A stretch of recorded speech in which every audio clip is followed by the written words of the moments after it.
Hello, जय हिंद दोस्तों, नमस्कार। स्वागत है आप सभी का अपने परिवार में। दोस्तों आज लेके आया हूं मैं आपके लिए मुगल साम्राज्य से महत्वपूर्ण प्रश्नोत्तरी जो आगामी परीक्षा के अंदर आपके लिए रामबाण साबित होगी। ठीक है, चलते हैं, शुरुआत करते हैं बिना किसी देरी के। पहला क्वेश्चन है दोस्तों, भारत में मुगल साम्राज्य का संस्थापक कौन था? ठीक है, कौन माना जाता है भारत में मुगल साम्राज्य का संस्थापक? तो पहला ऑप्शन है बाबर, दूसरा ऑप्शन है हुमायूं, तीसरा ऑप्शन है शेरशाह सूरी और चौथा ऑप्शन है अकबर। तो इस प्रश्न का सही उत्तर क्या हो जाएगा? इस प्रश्न का सही जवाब हो जाएगा बाबर। बाबर जो है मुगल साम्राज्य का संस्थापक माना जाता है। बढ़ते हैं अगले क्वेश्चन की ओर। अगला क्वेश्चन है, मुगल शासक बाबर द्वारा लिखित पुस्तकें किस भाषा में लिखी गई है? ठीक है, तो पहला ऑप्शन हो जाएगा फारसी, दूसरा ऑप्शन हो जाएगा उर्दू, तीसरा ऑप्शन हो जाएगा अरब और चौथा ऑप्शन हो जाएगा तुर्की। तो इस प्रश्न का सही जवाब क्या हो जाएगा साथियों? इस प्रश्न का सही जवाब हो जाएगा तुर्की। तुर्की जो है मुगल शासक बाबर द्वारा जो पुस्तकें लिखी गई थी वो तुर्की भाषा में लिखी गई थी। ठीक है, चलते हैं अगले क्वेश्चन की ओर। अगला क्वेश्चन है साथियों, भारत में चारबाग शैली का प्रथम मकबरा है। ठीक है, भारत में चारबाग शैली का प्रथम मकबरा है। तो पहला ऑप्शन है हुमायूं का मकबरा, दूसरा ऑप्शन है अकबर का मकबरा और तीसरा ऑप्शन है जहांगीर का मकबरा और चौथा ऑप्शन है औरंगजेब का मकबरा। तो इस प्रश्न का सही उत्तर क्या हो जाएगा? इस प्रश्न का सही उत्तर हो जाएगा दोस्तों हुमायूं का जो मकबरा है ये भारत में चारबाग शैली का प्रथम मकबरा बना हुआ है। ठीक है, हुमायूं का मकबरा इस प्रश्न का सही उत्तर हो जाएगा।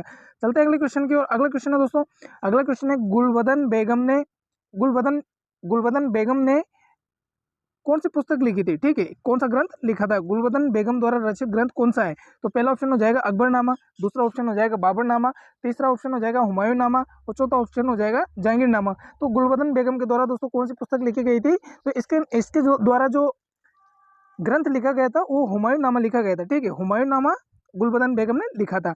इसकी व्याख्या देख लेते थोड़ी आगे चल के दोस्तों।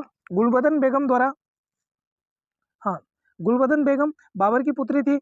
उसका जन्म 1523 ईस्वी में तथा मृत्यु 1603 ईस्वी में हुई थी। ठीक है, गुलबदन बेगम बाबर की पुत्री थी। इसका जन्म कब हुआ था? 1523 में और मृत्यु कब हुई थी? 1603 ईस्वी में। उसने अपनी प्रसिद्ध रचना हुमायूंनामा में ऐतिहासिक विवरण लिखे। ठीक है, इसके द्वारा प्रसिद्ध रचना कौन सी है? हुमायूंनामा। ऐतिहासिक विवरण लिखे। अकबर उसका बहुत सम्मान करता था, गुलबदन बेगम का अकबर बहुत सम्मान करता था। गुलबदन बेगम ने स्वयं लिखा है कि उसने अकबर के आदेश पर बाबर और हुमायूं इतिहास अपनी स्मृति में लिखा है। ठीक है, गुलबदन बेगम ने अपनी इस रचना में हुमायूं और कामरान के मध्य युद्ध का वर्णन भी किया है। ठीक है दोस्तों, बढ़ते हैं अगले क्वेश्चन की ओर। अगला क्वेश्चन है, हुमायूं नामा किसने लिखा था? तो ये क्वेश्चन अभी आप आ गया था अपने सामने। तो हुमायूं नामा किसने लिखा था? तो हुमायूं नामा जो लिखा था ये गुलबदन बेगम के द्वारा लिखा गया था। ठीक है, चलते हैं अगले क्वेश्चन की ओर। अगला क्वेश्चन है दोस्तों, निम्न में से किस मुगल शहजादी ने ऐतिहासिक वृत्तांत लिखा? ठीक है, क्वेश्चन है, निम्न में से किस मुगल शहजादी ने ऐतिहासिक वृत्तांत लिखा? तो पहला ऑप्शन है रोशन आरा, दूसरा ऑप्शन है गुलबदन बेगम द्वारा और तीसरा ऑप्शन है लाडली बेगम द्वारा और चौथा ऑप्शन है जहां आरा। तो इस प्रश्न का सही उत्तर क्या हो जाएगा? इस प्रश्न का सही उत्तर हो जाएगा गुलबदन बेगम द्वारा। ठीक है दोस्तों, चलते हैं अगले क्वेश्चन की ओर। अगला क्वेश्चन है, फरीद जो, एक सेकंड है ना, फरीद जो बाद में शेरशाह सूरी बना उसने कहाँ से शिक्षा प्राप्त की? ठीक है, क्वेश्चन है, फरीद जो बाद में शेरशाह सूरी बना उसने कहाँ से शिक्षा प्राप्त की? तो पहला ऑप्शन हो जाएगा सासाराम बिहार से, पटना बिहार से, जौनपुर से और लाहौर लाहौर से। तो इस प्रश्न का सही उत्तर क्या हो जाएगा? इस प्रश्न का सही उत्तर हो जाएगा दोस्तों जौनपुर से। जौनपुर से शेरशाह सूरी ने शिक्षा प्राप्त की थी। कहाँ से की थी? जौनपुर से। ठीक है, चलते हैं अगले क्वेश्चन की ओर। अगला क्वेश्चन है, निम्न में से किस शासक ने चांदी का सिक्का या रुपया प्रारंभ किया? ठीक है, क्वेश्चन है, निम्न में से किस शासक ने चांदी का सिक्का या रुपया प्रारंभ किया? तो पहला ऑप्शन हो जाएगा अकबर, दूसरा ऑप्शन हो जाएगा शेरशाह और तीसरा ऑप्शन हो जाएगा अलाउद्दीन खिलजी और चौथा ऑप्शन हो जाएगा इल्तुतमिश। तो इस प्रश्न का सही उत्तर क्या हो जाएगा? इस प्रश्न का सही उत्तर हो जाएगा प्यारे दोस्तों शेरशाह सूरी। ठीक है, चलते हैं अगले क्वेश्चन की ओर। अगला क्वेश्चन है, विश्व शांति का विचार किस मुगल शासक ने आगे बढ़ाया? ठीक है, क्वेश्चन है, विश्व शांति का विचार किस मुगल शासक ने आगे बढ़ाया? तो पहला ऑप्शन हो जाएगा हुमायूं, दूसरा ऑप्शन हो जाएगा जहांगीर और तीसरा ऑप्शन हो जाएगा अकबर और चौथा ऑप्शन हो जाएगा शाहजहां। तो इस प्रश्न का सही उत्तर क्या हो जाएगा दोस्तों? इस प्रश्न का सही उत्तर हो जाएगा अकबर। अकबर के द्वारा जो है विश्व शांति का विचार मुगल शासक ने आगे बढ़ाया था। चलते हैं अगले क्वेश्चन की ओर। अगला क्वेश्चन है दोस्तों, अगला क्वेश्चन है, अकबर की राजस्व व्यवस्था उसके अधिकारी के नाम से जानी जाती है, उसका नाम क्या था? ठीक है, क्वेश्चन है, अकबर की राजस्व व्यवस्था उसके अधिकारी के नाम से जानी जाती है तो उसका नाम क्या है? तो पहला ऑप्शन है दोस्तों टोडरमल,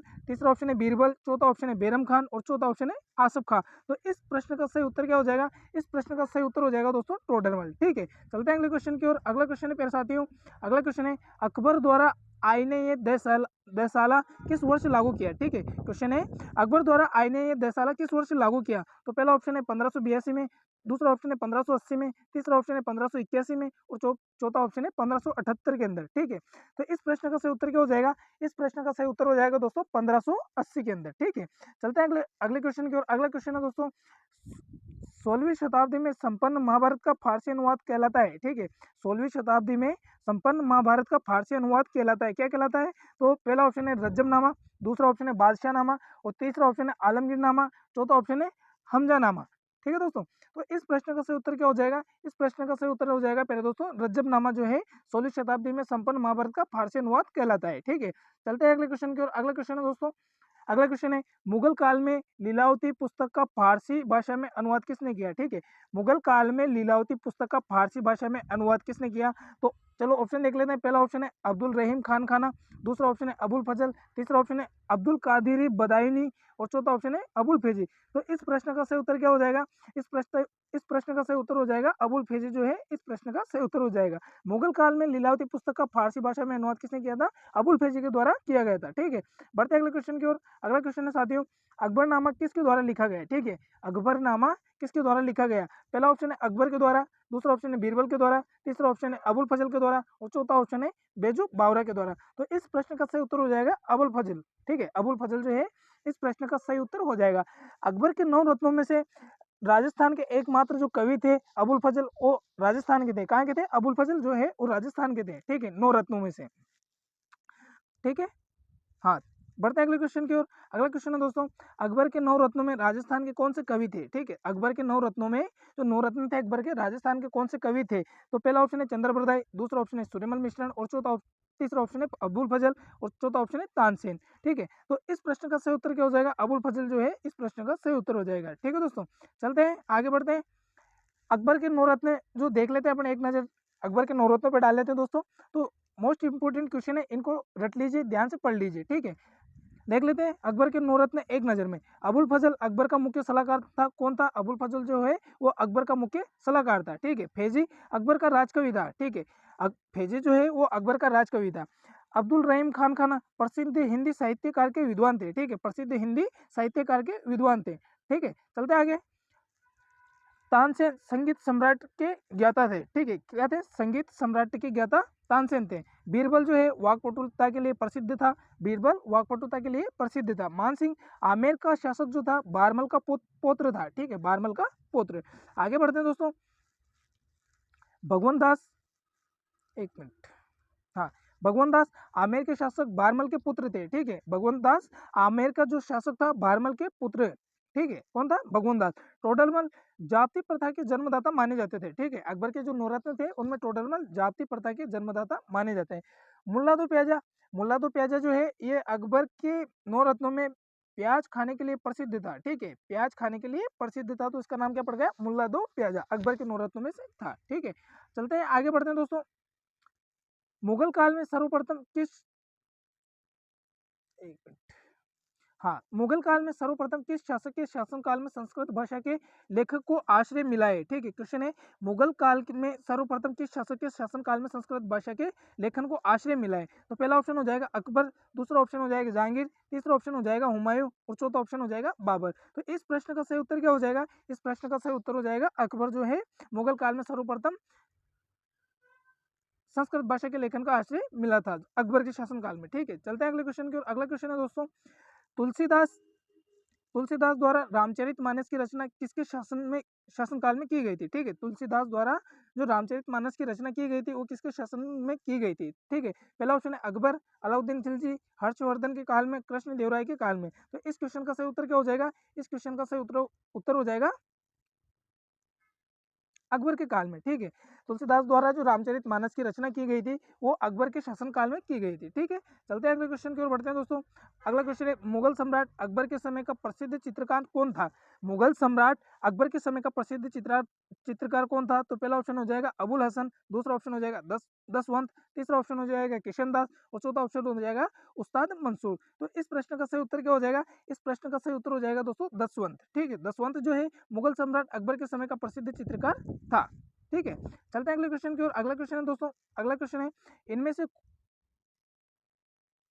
से कौन सम्राट अकबर के दरबार में चित्रकारी के उस्ताद थे? ठीक है, इनमें से कौन सम्राट अकबर के दरबार में चित्रकारी के उस्ताद उस्ताद थे? तो पहला ऑप्शन है अबुल हसन, दूसरा ऑप्शन है मुश्किन, तीसरा ऑप्शन है ख्वाजा अब्दुल समद और चौथा ऑप्शन है उस्ताद मंसूर। तो इस प्रश्न का सही उत्तर क्या है? इस प्रश्न का सही उत्तर हो जाएगा दोस्तों ख्वाजा अब्दुल समद। ठीक है, ख्वाजा अब्दुल समद जो है इस प्रश्न का सही उत्तर हो जाएगा। बढ़ते हैं अगले क्वेश्चन की ओर। आज का अंतिम क्वेश्चन है दोस्तों, दीन ए इलाही की शुरुआत किसके शासनकाल में की गई थी? ठीक है, दीन ए इलाही की शुरुआत किसके शासनकाल में की गई थी? राजस्थान पुलिस 2018 में आया हुआ क्वेश्चन है।